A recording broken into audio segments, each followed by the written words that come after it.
Mis queridos hermanos de las pequeñas comunidades, hoy quiero llegar a sus hogares a la reunión de este jueves con este tema de la palabra de Dios. Ese es el bloque que tenemos, el bloque de la palabra de Dios, y el tema es en la historia y el lenguaje humano.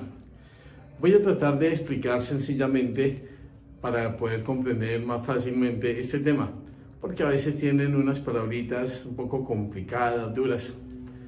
Lo importante y lo que quiero que sepan es lo siguiente. Este libro, que se ve como un libro, en realidad son 73 libros. Y este libro fue compuesto hace más de 2000 años, muchos años, y ya les mostraré cómo se fue formando para poderlo entender y poderlo comprender. He hecho el trabajito con cariño para que ustedes lo puedan ver, lo puedan mirar. Ahora van a escuchar solo mi voz y van a ver las imágenes y las voy explicando poco a poco. En la historia y lenguaje humano. Bloque 2, palabra de Dios. El número 13 de la Constitución Conciliar de Vernon. La Constitución es un libro de un documento que salió del Concilio Vaticano II, que fue en 1963, comenzó y terminó en 1965. Comenzó con el Papa Juan XXIII y terminó con el Papa Pablo VI. Al final de esa reunión de obispos en Roma, salió un documento que se llamaba Documento Concilio Vaticano II. Y ese documento tiene unos pequeños libros sobre diferentes temas. Uno es la Constitución Conciliar de Vernon, que es sobre la palabra de Dios. En ese libro dice la divina revelación escrita por hombres y en lenguaje humano. Aunque en el fondo Dios es el autor de la Biblia, fue escrita por personas, hombres, no por ángeles, en una época determinada, en un momento concreto de la historia de Israel y del primer siglo de la era cristiana, con una cosmovisión del momento. Voy a explicar eso de cosmovisión del momento. Entonces tengamos presente una cosa. La divina revelación, Dios se revela y esa está escrito por los hombres. Esa Biblia que nosotros conocemos está escrita por los hombres y en lenguaje humano, que no fueron angelitos, fueron hombres, y ellos atienden a una cosmovisión del momento. ¿Qué es una cosmovisión? La cosmovisión es la visión del cosmos que se tenía en ese momento, cómo la gente de aquel entonces miraba el mundo, cómo pensaba de él, cómo reflexionaba de él. Y tienen una palabrita los estudiosos de la Biblia. Esta palabra es alemana, la que ustedes ven ahí en rojo. No se la tienen que aprender porque es muy enredada, pero lo que quieren decir es la cosmovisión, la visión que tenían las personas del mundo en aquel entonces. La Biblia está en una cosmovisión concreta. Cosmovisión o una visión que tenían los hombres del cosmos, del mundo, de su alrededor. Veamos el proceso que lleva la Biblia para irse formando. Primero, en el número 1 que ustedes ven allá, dice tradiciones orales, varios siglos. Así comenzó la Biblia. Primero eran tradiciones, historias que se fueron comunicando verbalmente, las iban transmitiendo, historias que fueron apareciendo. Luego aparecen trozos escritos sueltos por ahí. A algunos se le ocurrió cuando apareció las letras, los alfabetos, comenzó a escribir pequeños trozos de lo que había escuchado.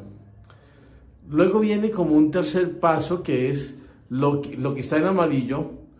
Los que ahora son un libro comenzaron como relatos sueltos, como pedazos. Luego, en el cuarto número que ustedes ven ahí, dice, los relatos sueltos los escriben luego en rollos, pergaminos y papiros.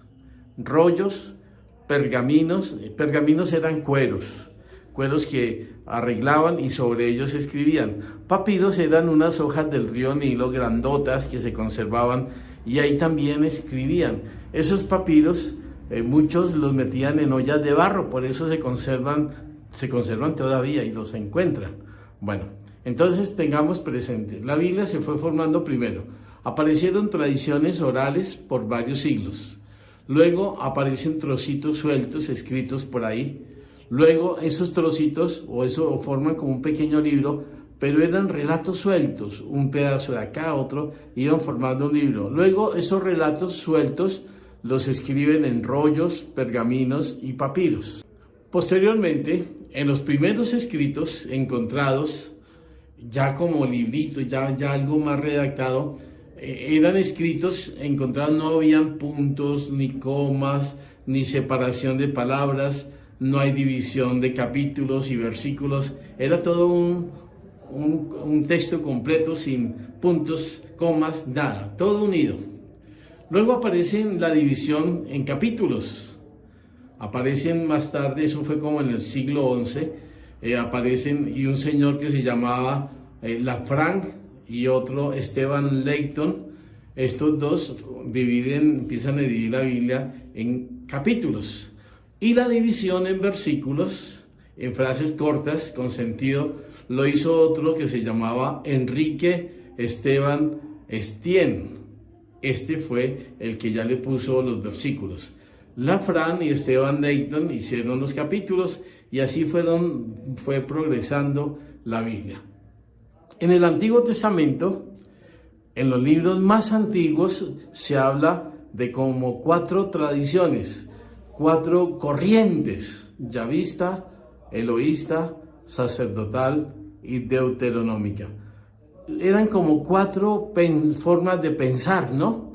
Entonces, en la Biblia ustedes encontrarán la palabra Yahvé, ese es el grupo de los eloístas.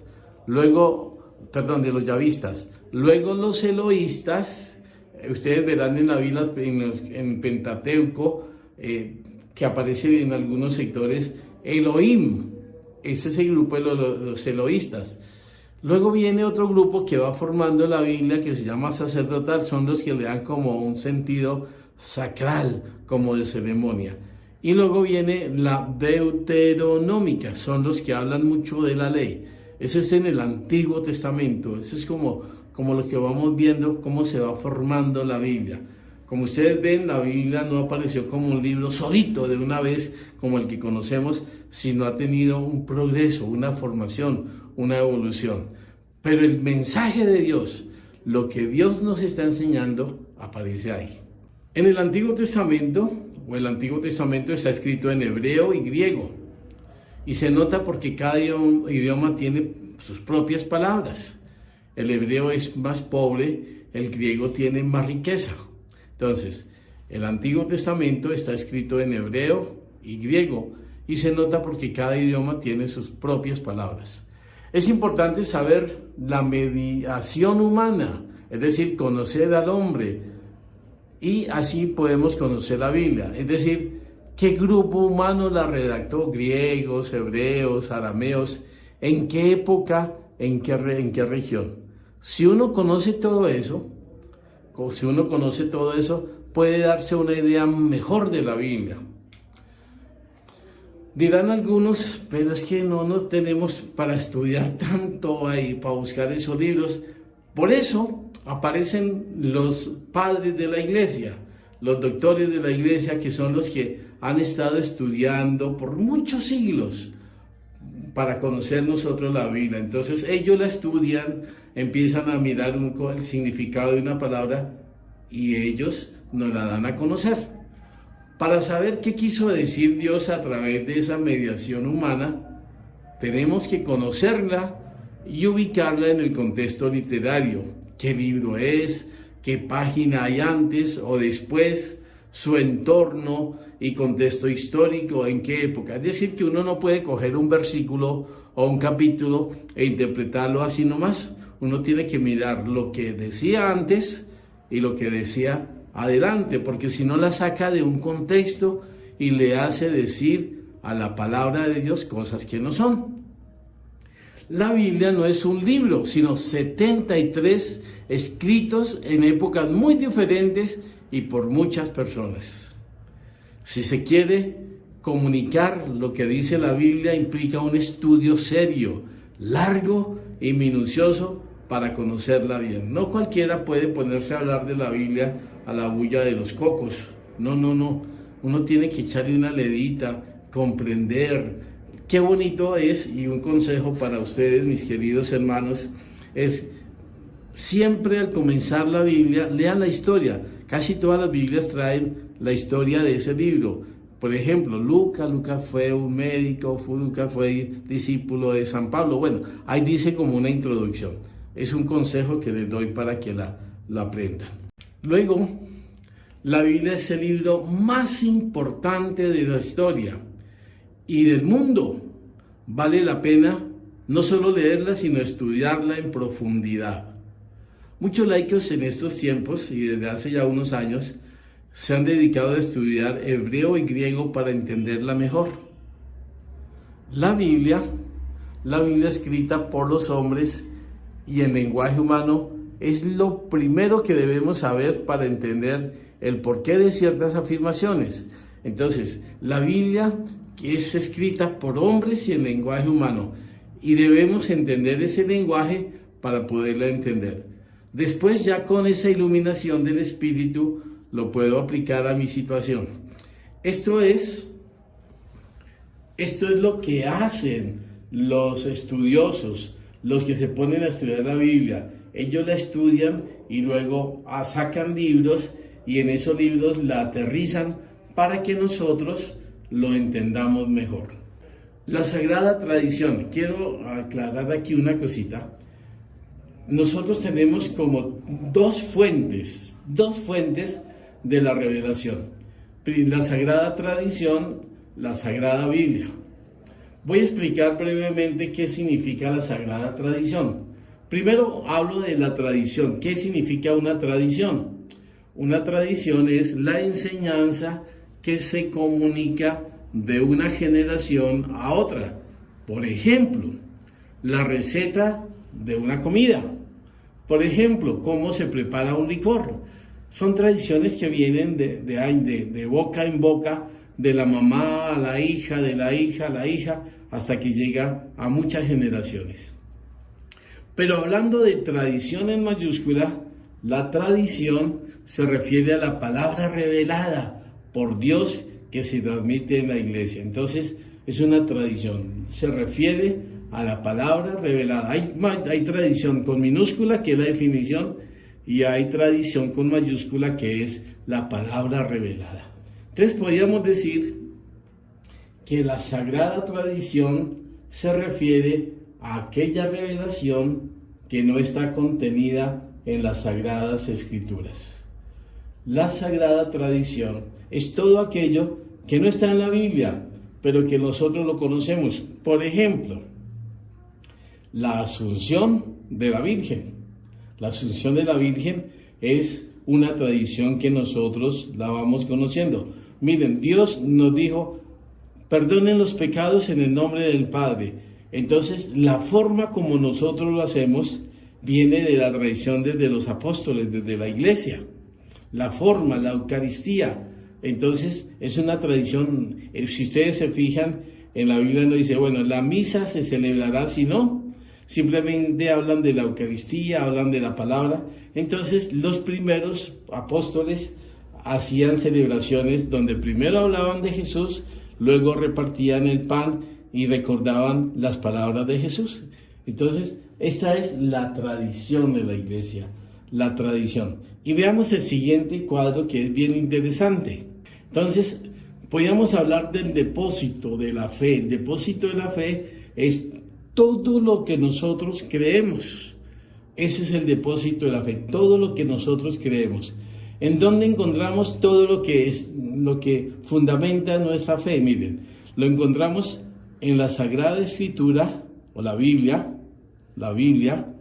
más la Sagrada Tradición.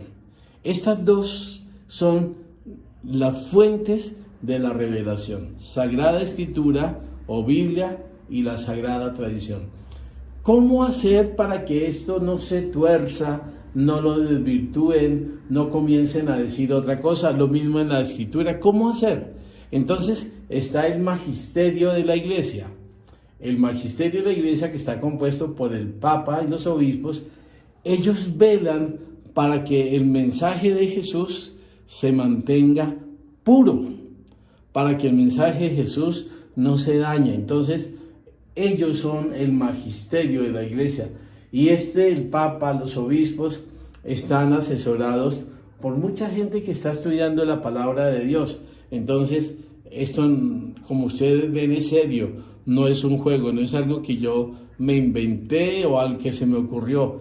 Antes de decir una verdad, la han estudiado muchísimo, han mirado una palabra en la Biblia, qué es lo que querría decir, cómo, qué significaba, de dónde, quién la decía, cómo la decía, y comienzan a formar la Biblia que tenemos. Así tenemos nuestra Biblia de hoy en día, con todos los estudios. Por eso nuestra iglesia es seria. Por eso no es una persona, ay, yo me soñé que el Señor no. Aquí es cosas concretas, estudiadas con arqueólogos, con exegetas, con hermeneutas. Hermeneutas son los que interpretan, los exegetas son los que van al origen. Entonces son personas muy, muy estudiosas. Queridos hermanos, esto es lo que les he compartido en esta tarde. Espero que les haya servido.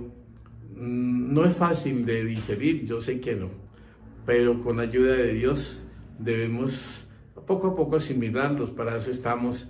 Si tienen inquietudes, si tienen preguntas, con mucho gusto me hacen saber y yo si puedo y si humildemente sé algo, se lo digo, si no lo investigo. Que Dios los bendiga y les acompañe siempre, que esta charlita ojalá les sirva de algo. Que Dios Todopoderoso, Padre, Hijo y Espíritu Santo, les bendiga. Amén.